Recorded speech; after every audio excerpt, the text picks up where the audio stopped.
Grimm's Fairy Tales. King Grisly-Beard, a great king of a land far away in the east, had a daughter who was very beautiful, but so proud, and haughty, and conceited, that none of the princes who came to ask her in marriage was good enough for her, and she only made sport of them.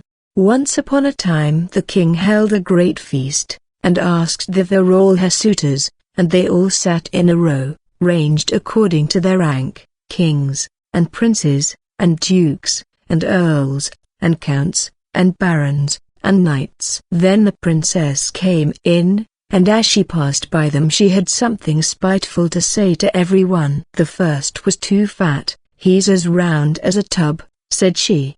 The next was too tall, what a maypole, said she.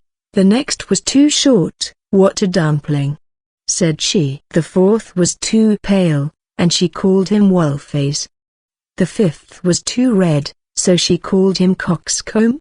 The sixth was not straight enough, so she said he was like a green stick that had been laid to dry over a baker's oven. And thus she had some joke to crack upon everyone, but she laughed more than all at a good king who was there. Look at him, said she.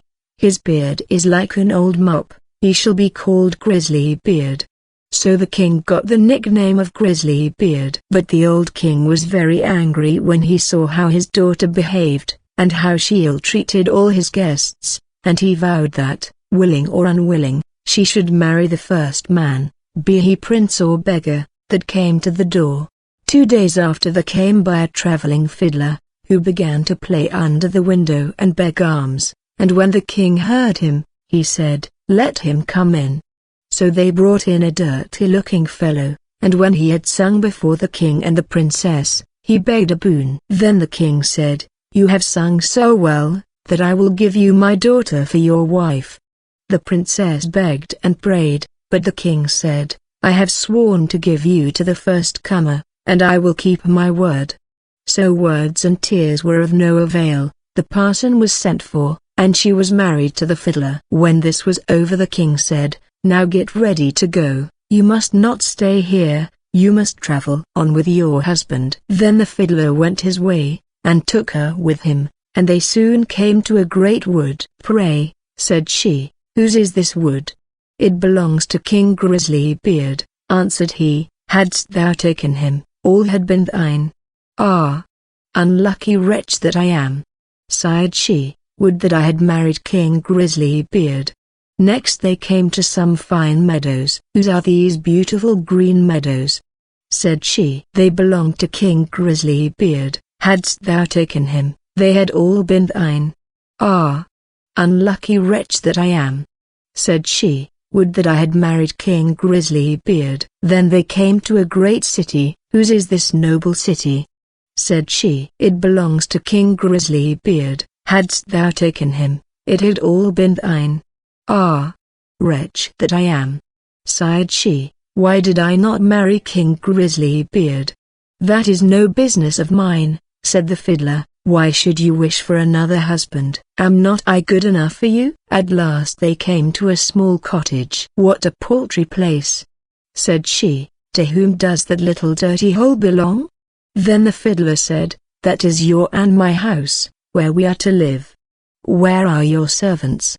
cried she. "What do we want with servants?"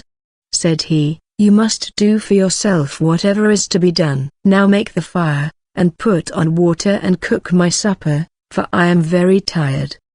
But the princess knew nothing of making fires and cooking, and the fiddler was forced to help her. When they had eaten a very scanty meal they went to bed, but the fiddler called her up very early in the morning to clean the house. Thus they lived for 2 days, and when they had eaten up all there was in the cottage, the man said, "Wife, we can't go on thus, spending money and earning nothing. You must learn to weave baskets." Then he went out and cut willows, and brought them home, and she began to weave, but it made her fingers very sore. "I see this work won't do," said he. "Try and spin, perhaps you will do that better."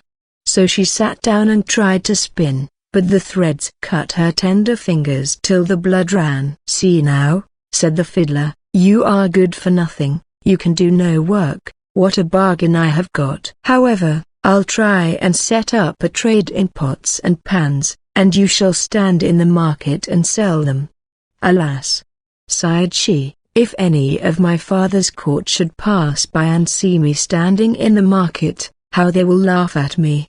But her husband did not care for that, and said she must work, if she did not wish to die of hunger. At first the trade went well, for many people, seeing such a beautiful woman, went to buy her wares, and paid their money without thinking of taking away the goods. They lived on this as long as it lasted, and then her husband bought a fresh lot of ware, and she sat herself down with it in the corner of the market.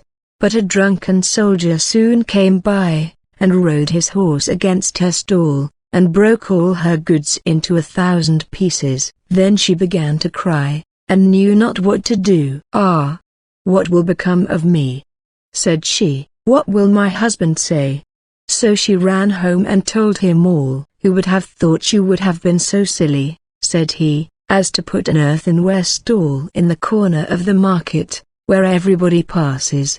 But let us have no more crying. I see you are not fit for this sort of work." So I have been to the king's palace, and asked if they did not want a kitchen maid, and they say they will take you, and you will have plenty to eat. Thus the princess became a kitchen maid, and helped the cook to do all the dirtiest work, but she was allowed to carry home some of the meat that was left, and on this they lived.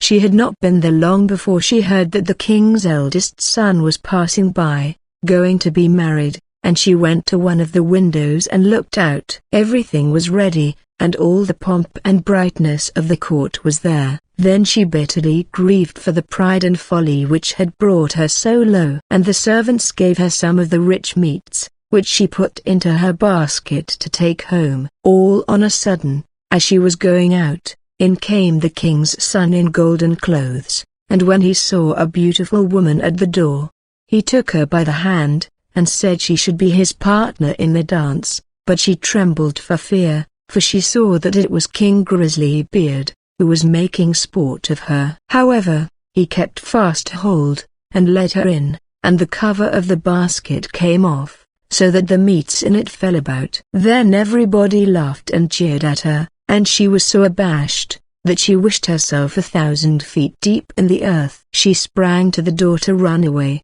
but on the steps King Grisly-Beard overtook her, and brought her back and said, "Fear me not, I am the fiddler who has lived with you in the hut. I brought you there because I really loved you. I am also the soldier that overset your stall. I have done all this only to cure you of your silly pride, and to show you the folly of your ill treatment of me. Now all is over, you have learnt wisdom, and it is time to hold our marriage feast." Then the chamberlains came and brought her the most beautiful robes, and her father and his whole court were there already, and welcomed her home on her marriage. Joy was in every face and every heart. The feast was grand, they danced and sang, all were merry, and I only wish that you and I had been of the party.